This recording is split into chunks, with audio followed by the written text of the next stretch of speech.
paix des Nations Unies représente la manifestation tangible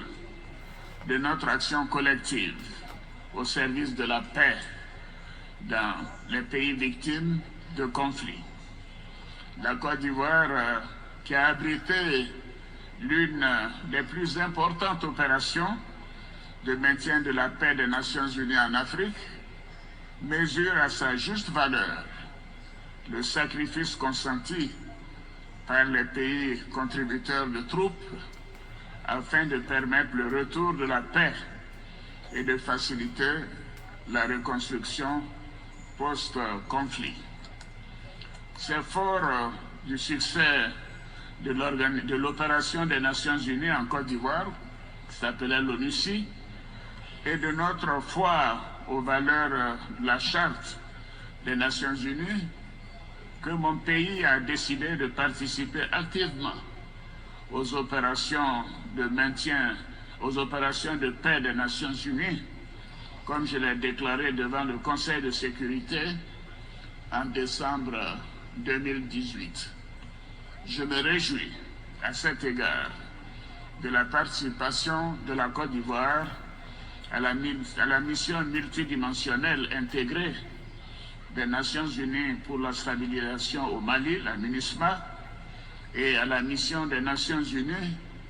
en République centrafricaine, la MINURCA. Et je salue le professionnalisme des contingents ivoiriens déployés dans ces opérations. Je m'incline devant la mémoire des soldats ivoiriens morts pour servir la cause de la paix dans le pays frère du Mali, qui a résolument besoin de l'engagement de tous à ses côtés dans sa lutte contre les groupes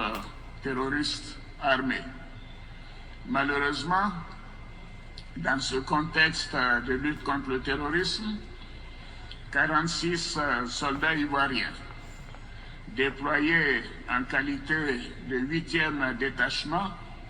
de l'élément de soutien national, NSE, au sein de la MINUSMA au Mali, ils sont injustement détenus depuis le 10 juillet 2022. J'appelle à nouveau